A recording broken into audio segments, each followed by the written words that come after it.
Et toi, es-tu en mode réaction ou création? Des mots qui se ressemblent, quasiment les mêmes lettres, et pourtant un futur complètement différent. Tu pourras remercier Léa pour cet épisode car lors d'une interaction avec elle sur LinkedIn, elle n'a pas su répondre à une question qui me paraissait simple. Simple pour une personne en mode créatif. Car comme beaucoup de personnes qui nous entourent, elle est en mode réactif et ne vit pas la vie qu'elle aimerait, en tout cas au niveau professionnel. Dans cet épisode, je vais te montrer la vie de deux personnes qui incarnent ces deux modes à l'extrême. Et si tu veux passer toi aussi en mode créatif, tu y découvriras des clés concrètes pour le faire. Promis, aujourd'hui encore, tu feras un pas de plus vers cette vie riche, épanouie, créative et pleine de sens. Et si cette année tu transformais ta vie? Bienvenue sur la saison 7 de Dépasse-toi. Je suis Sylvain Viens et depuis 2019, j'aide les personnes brillantes et sensibles à se reconnecter à elles-mêmes et se créer une vie épanouie. Tous les mardis, je te partage des histoires vraies et des prises de conscience inspirantes pour illuminer ton quotidien. Si tu veux aller plus vite, reçois tous les jeudis une dose d'énergie par écrit en t'abonnant à mon courrier privé sur sylvainviens.com. Installe-toi confortablement, l'épisode commence tout de suite. Avant de te présenter la vie de Cécile et d'Hélène, je voulais te reparler de Léa. Je vais te partager notre échange et tu vas vite comprendre. Après une interaction sur un de mes posts qui parlait de l'asphyxie de la rentrée, je lui ai simplement demandé « De quoi aurais-tu besoin selon toi pour moins étouffer dans ta vie ?» Et voici sa réponse. Entre autres choses, je respirais mieux quand j'avais une vie professionnelle épanouie, ce qui n'est plus le cas depuis des mois, voire des années. Et malheureusement, mes recherches d'emploi ne donnent rien. Ça me met dans un état d'esprit qui m'empêche de profiter du reste, à savoir ma famille en priorité. Je peine à trouver de l'énergie et ça se ressent à bien des niveaux. Je lui ai répondu « Je comprends Léa, il n'y a rien de pire que de ne pas être et se sentir à sa place. Le qu'est-ce que je fais là peut vite épuiser. Ce serait quoi le job de tes rêves ?» Elle m'a répondu « Un job où je me sens utile, où règne la bienveillance et qui me permette en même temps de bien gagner ma vie. Une utopie, surtout dans mon département où le marché de l'emploi n'est vraiment pas très dynamique. » Et là, je lui ai écrit « Le sens, les revenus et la paix, je comprends bien. Est-ce vraiment utopique? Le Sylvain d'avant 2016 t'aurait dit oui, et les marmottes. Mais celui d'aujourd'hui te répond non. Imagine que tu as une baguette magique.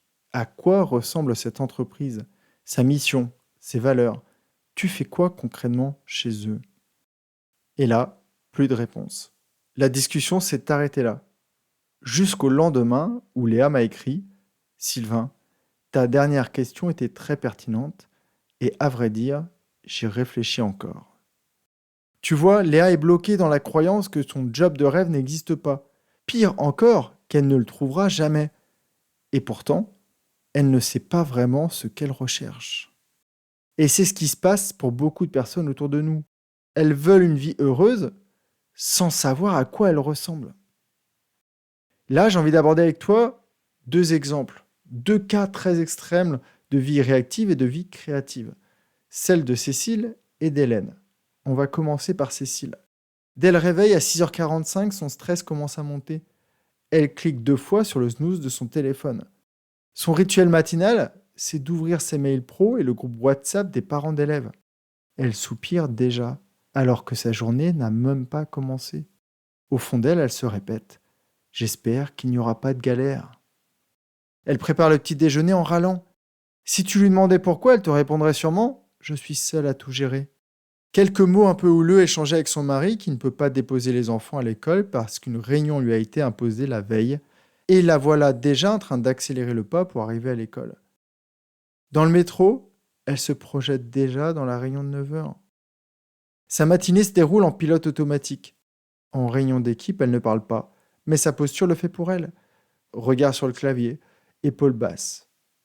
Elle subit les échanges sans y prendre part. Toute la matinée, elle fait son travail engluée dans cette pensée. J'en peux plus de ce job de merde. À 12h30, c'est l'heure du déjeuner. C'est pas vraiment une pause. Elle mange à son bureau devant ses dossiers en retard. Parfois, elle suit ses collègues au restaurant, rarement à son goût. Les conversations sont toujours les mêmes. La météo, les problèmes des enfants, le ras-le-bol du boulot, la toxicité du manager ou du gouvernement. Elle a l'impression que ça lui fait du bien, mais en vérité, ça la plombe pour l'après-midi. L'après-midi, justement, rythmé par les notifications de sa messagerie. Des dizaines de messages urgents viennent l'embêter. et elle soupire intérieurement. J'ai pas le choix. Elle répond à tout de suite, même à ce qui peut attendre. Et elle s'énerve contre ses collègues qui ne gèrent rien correctement. 18h30, il est temps de rentrer et de plonger dans le tunnel parental. La douche, les devoirs, le repas. Par chance, son mari a annulé sa piscine et a ramené les enfants. Elle cuisine à la va-vite tout en râlant que personne ne l'aide. Et elle a raison. Son mari est sur le canapé et les enfants sur leur console.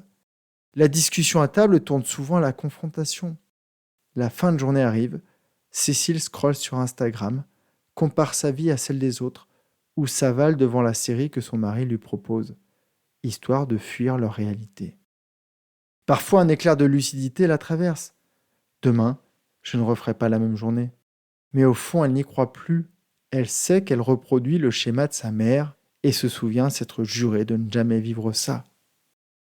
Passons maintenant au cas d'Hélène. Hélène, c'est tout autre chose. Elle ne subit pas ses journées, elle les crée. Elle se réveille plus tôt que Cécile à 6h, un moment calme où la maison dort encore et où elle a du temps pour elle. Elle boit un grand verre d'eau, ouvre son cahier et complète toujours la même phrase. Aujourd'hui, ma journée va être. Et elle la termine par je reste centrée, peu importe les imprévus. Puis 5 minutes de respiration silencieuse.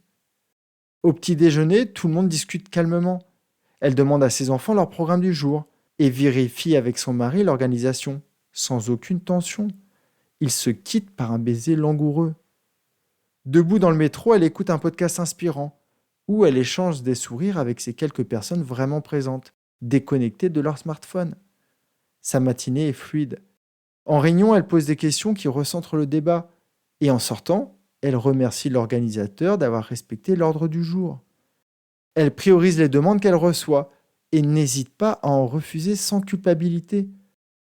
À 12h30, elle quitte son bureau pour marcher 10 minutes au parc. Parfois, elle rejoint des copines de fac. Leur téléphone reste au fond du sac. C'est leur règle. Elles veulent partager un moment vrai, en pleine présence. À 16h, Hélène trie ses mails pour la dernière fois de la journée.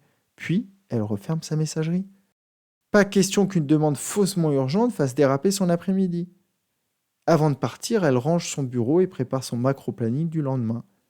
Elle veille toujours à garder un moment créatif dans sa journée rien que pour elle. À 18h, elle retrouve ses enfants. Pendant qu'ils jouent ou font leurs devoirs, elle cuisine. À table, elle garde cette énergie pour discuter, écouter, questionner et rire avec eux. À 21h30, c'est le rituel du coucher. 3 gratitudes, un regard sur un moment amélioré, quelques pages d'un roman inspirant et un profond sentiment de fierté avant de s'endormir. J'ai évidemment tiré les traits de ces deux personnages à l'extrême. Parfois, Cécile passe une meilleure journée, ou une moins pire. Parfois, Hélène en passe une moins bonne. Mais tu vois, elles ont le même job, les mêmes contraintes, presque la même adresse. La différence n'est pas dans leur environnement, mais dans leur état intérieur, dans la clarté de leur intention et dans les micro-choix conscients ou inconscients qu'elles font chaque jour. Cécile sait ce qu'elle ne veut pas, mais pas ce qu'elle veut. Hélène, elle, sait ce qu'elle veut et elle s'y tient. Maintenant qu'on est arrivé là, j'ai envie de te proposer à toi 3 clés pour passer en mode créatif si tu ne l'es pas encore. La première chose, change ton dialogue intérieur.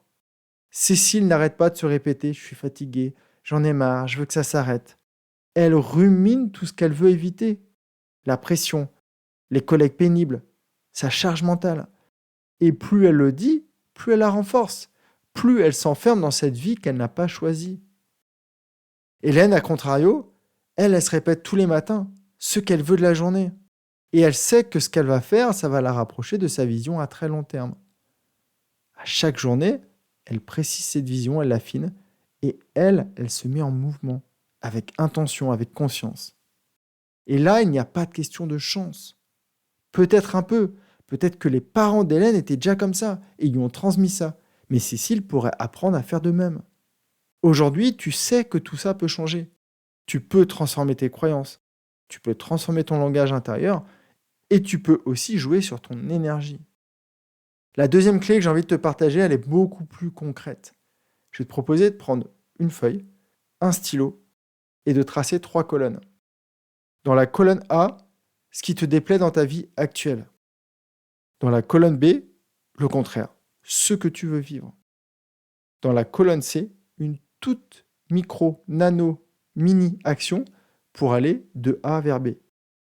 Je vais te proposer 2 exemples. On va reprendre la charge mentale de Cécile. Donc en colonne A, elle pourrait mettre cette charge mentale. Elle pense à trop de choses, elle a trop de choses à faire. En colonne B, elle pourrait mettre la sérénité. Elle veut se sentir plus en paix avec elle-même. Et je ne crois pas que ce soit une histoire de charge, c'est vraiment une histoire de sensation. Donc par exemple, comment elle peut faire ça, retrouver cette paix intérieure? Ce serait une toute petite action qui lui prendrait 10, 12, voire 15 minutes par jour, 3 sessions de respiration dans la journée.